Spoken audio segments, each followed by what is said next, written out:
వీర హనుమాన్. తరువాయి భాగం. రావణుడు అశోకవనంలో ఉన్న సీతను చూడబోయేసరికి ఆమె భయంకర రాక్షస స్త్రీల నడుమ తల వంచి కన్నీరు కారుస్తూ రాముణ్ణి గురించి ఆలోచిస్తూ కూర్చుని ఉన్నది. ఎంతో మంచి శుభవార్త తెచ్చిన వాడిలాగా అభినయిస్తూ రావణుడు ఉత్సాహంగా సీతతో, అయిపోయింది, నీ రాముడు యుద్ధంలో చచ్చిపోయాడు. ఇక నువ్వు నా భార్యవు కావటానికి ఎలాంటి అడ్డంకు లేదు. నా భార్యలందరి మీద నిన్ను పెద్ద భార్యను చేస్తాను. రాముడు ఎలా చచ్చాడో చెప్తాను విను. రాముడు వానరసేనతో సముద్రాన్ని దాటి విడిశాడు. ప్రయాణ బడలిక చేత అందరూ గాఢ నిద్రలో ఉండగా ప్రహస్తుడు పెద్ద రాక్షస సేనతో వెళ్లి వానర సేనను నాశనం చేశాడు. రాముడు నిద్రపోతుండగా ప్రహస్తుడే అతని తలను నరికాడు. పారిపోదామని ఆకాశంలోకి ఎగిరిన విభీషణ్ణి రాక్షసులు పట్టుకున్నారు. లక్ష్మణుడు, కొందరు వానరులు పరిగెత్తారు. సుగ్రీవుడు, హనుమంతుడు, జాంబవంతుడు, మిగిలిన వానర వీరులు తలలు తెగి చచ్చిపడి ఉన్నారు. వానరులు శవాలంతటా కుప్పలు కుప్పలుగా పడి ఉన్నాయి అన్నాడు. తరువాత అతను ఒక రాక్షసుతో, రాముడు తల తీసుకువచ్చిన విద్యాజిహ్వుని పిలుచుకురా అని సీత వినేలాగా అన్నాడు. విద్యాజిహ్వుడు రాముడు తలను, విల్లును తీసుకువచ్చి రావణుడికి నమస్కరించి నిలబడ్డాడు. రావణుడు వాడితో, ఆ రాముడి తల సీత ముందు ఉంచు. ఈ నిర్భాగ్యురాలు తన భర్త గతి చివరకు ఎలాగైందో చూసుకొని అన్నాడు. విద్యాజిహ్వుడు రాముడి తలను సీత ముందు పెట్టి అవతలకు వెళ్ళాడు. వాడి చేతి నుంచి రావణుడు విల్లు తీసుకొని సీతతో, ప్రహస్తుడు నిద్రపోతున్న రాముడి తల నరికిన అనంతరం ఈ విల్లు ఇక్కడికి తెచ్చాడు.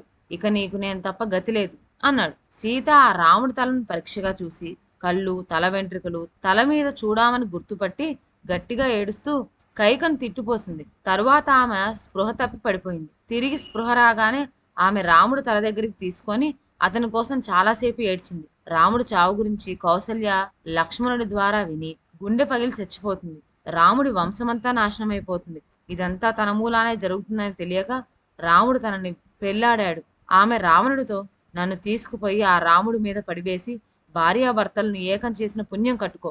నేను రాముడితో సహగమనం చేస్తాను అంటూ ఏడ్చింది. ఆమె అలా ఏడుస్తుండగా ఒక రాక్షసుడు వచ్చి రావణుడికి నమస్కరించి సేనాపతి అయిన ప్రహస్తుడు వచ్చి ఉన్నాడని చెప్పాడు. అతను వెంట మంత్రులందరూ ఉన్నారట. ఆ మాట వింటూనే రావణుడు బయలుదేరి తన మంత్రులను చూడబోయాడు. అతను అశోకవనం దాటగానే రాముడు తల, విల్లు అంతర్ధానమయ్యాయి. ఇంతలో విభీషణుడి భార్య అయిన సరమ సీత వద్దకు వచ్చింది. సరమ చాలా మంచిది. ఆమె సీత పట్ల చాలా స్నేహంగా ఉండేది. ఆమె సీతను ఊరడిస్తూ రావణుడి భయాన్ని కూడా లక్ష్య పెట్టకుండా చాటులో ఉండి, నీకు రావణుడికి జరిగిన సంభాషణ అంతా విన్నాను. రావణుడు అకస్మాత్తుగా ఎందుకు వెళ్ళాడో తెలుసా? ఆ బేరీలు మోత విన్నావా? సైనికులను సన్నద్ధం చేస్తున్నారు. యుద్ధానికి ఏనుగులను, గుర్రాలను సిద్ధం చేస్తున్నారు. రావణుడు రాముడితో యుద్ధానికి తయారవుతున్నాడు. రామలక్ష్మణులు రాక్షసులందరినీ చంపి నీ కష్టాలు గట్టెక్కిస్తారు అన్నది. ఈ మాటలకు సీత ఆవేదన కొంత చల్లబడింది. సరమ సీతతో ఇంకా ఇలా చెప్పింది. నేను ఆకాశ మార్గాన రాముడి వద్దకు వెళ్ళి నువ్వు క్షేమంగా ఉన్నావని చెప్పి రావాలనుకుంటున్నాను. నేను ఆకాశంలో గరుత్మంతుడి కన్నా వేగంగా పోగలను తెలుసా? నువ్వు ఆకాశంలో పోగలవన్నా, పాతాళానికి పోగలవన్నా నేను నమ్మగలను. నా కోరిక తీర్చదలుచుకుంటే ఇప్పుడు రావణుడు ఏం చేస్తున్నాడో తెలుసుకునిరా. నాకు రావణుడి భయమే హెచ్చుగా ఉన్నది. రావణుడు ఏం చేయబోతున్నాడో చెప్తే నేను నీకు కృతజ్ఞురాలుగా ఉంటాను అని సీత అన్నది. సరమ సీత ముఖాన కన్నీరు తుడిచి వెంటనే వెళ్ళి రావణుడు తన మంత్రులతో మాట్లాడుతోంది విని తిరిగి వచ్చి సీతతో ఇలా చెప్పింది. నిన్ను విడిచేయమని రావణుడికి అతని తల్లి, అనిద్దుడైన ముసలి మంత్రి ఎంతో దూరం బోధించారు. లేకపోతే అపాయం ఉన్నదని కూడా వాళ్ళు హెచ్చరించారు. వాళ్ళు ఎంత చెప్పినా రావణుడు వినలేదు. యుద్ధంలో చచ్చేదాకా రావణుడు నిన్ను విడవడు. అతని మంత్రులు కూడా అతన్ని బలపరుస్తున్నారు. శరమ మాట్లాడుతుండగానే వానరసేనులు చేసే బేరీనాదాలు, శంఖనాదాలు, సింహనాదాలు భూమి దద్దరిల్లేలాగా వినిపించాయి. రాముడు లంకానగరం మీదకు బయలుదేరాడు. రావణుడు వానరసేనల కోలాహలం విని సభలో తన మంత్రులతో, మీరు లోగడ హనుమంతుడు సముద్రాన్ని దాటం గురించి, రాముడు సేనను గురించి గొప్పగా చెప్పారు, విన్నాను.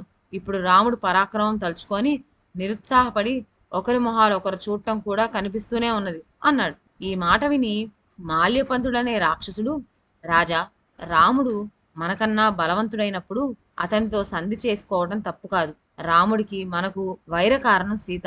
ఆమెను రాముడికి ఇచ్చేస్తే వైరం లేదు అన్నాడు.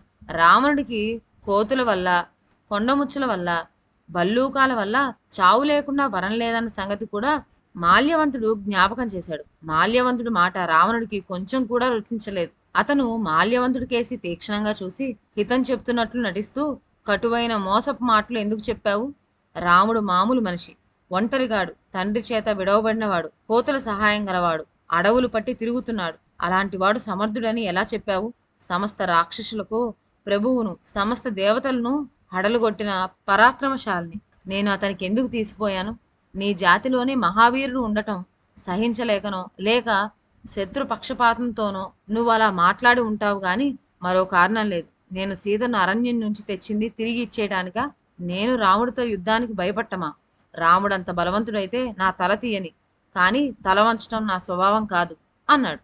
రావణుడికి కోపం వచ్చిందని గ్రహించి మూల్యవంతుడు మౌనం వహించాడు. అతను విజయం కలగాలని రావణుని దీవించి వెళ్ళిపోయాక రావణుడు మంత్రులతో రక్షణ చర్యలు చర్చించాడు. లంకా నగరపు పడమటి ద్వారాన ఇంద్రజిత్తు, ఉత్తర ద్వారాన సుఖసారణులు, మధ్యలో విరూపాక్షుడు రాక్షస సైనికులతో సహా ఉండేటట్టు నిర్ణయించి మంత్రుల చేత జయ జయ అనిపించుకొని రావణుడు అంతఃపురానికి వెళ్ళాడు. రాముడు వానర ప్రముఖులందరితో లంకానగరం చేరాక వారిలో వారు ఇలా అనుకున్నారు: ఇదిగో లంకానగరం, దీన్ని జయించటం దేవతలకు కూడా సాధ్యం కాదు. అందుచేత మనం ఇప్పుడు ఏం చేయాలి? విభీషణుడు వారితో, నా మంత్రులు లంకకు పక్షుల రూపంలో వెళ్ళి అక్కడి ఏర్పాట్లను చూసి వచ్చారు. ప్రహస్తుడు సేనతో తూర్పు ద్వారాన్ని, మహేంద్ర మహాపార్వశులు దక్షిణ ద్వారాన్ని కాస్తున్నారు. ఇంద్రజిత్తు పశ్చిమ ద్వారాన్ని, విరూపాక్షుడు నగర మధ్యాన్ని కాస్తున్నాడు అని చెప్పాడు. అతని మంత్రులు కూడా రాముడికి తాము చేసి వచ్చిన వివరాలు చెప్పారు. తరువాత రాముడికి హెచ్చరికగా ఉండగలిగినందుకు విభీషణుడు రావణుడి వెంట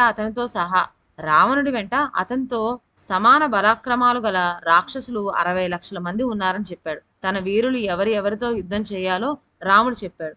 నలుడు తూర్పు ద్వారం వద్ద ఉన్న ప్రహస్తుడితోనూ, అంగదుడు దక్షిణ ద్వారం వద్ద ఉన్న మహాపార్శ్వ మహోదరులతోనూ, హనుమంతుడు పడమటి ద్వారం దగ్గర ఉత్తర ద్వారం వద్ద ఉన్న రావణుడితో రాముడు యుద్ధం చేయాలి. అతని వెంట లక్ష్మణుడు కూడా ఉంటాడు. సుగ్రీవుడు, జాంబవంతుడు, విభీషణుడు మధ్యసేనతో యుద్ధం చేస్తారు. యుద్ధం అప్పుడు వానరులు మనుష్య రూపాలు ధరించరాదు. అలా అయితే గాని ఎవరు మన వాళ్ళో తెలియదు.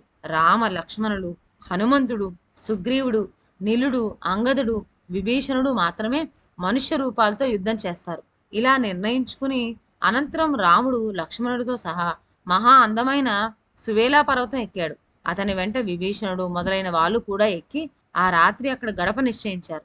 సువేల పర్వతం శిఖరం మీద నుంచి చూస్తే త్రికూట పర్వతం మీద నిర్మించిన లంకా నగరం కనబడుతుంది. రాముడు మొదలైన వాళ్ళు లంకా నగరాన్నే గాక అందులో ఉన్న రాక్షసులను కూడా చూశారు. వానరులు సింహనాదాలు చేశారు. ఇంతలో సూర్యుడు అస్తమించాడు. అందరూ ఆ రాత్రి సువేల పర్వతం శిఖరం మీదనే గడిపారు.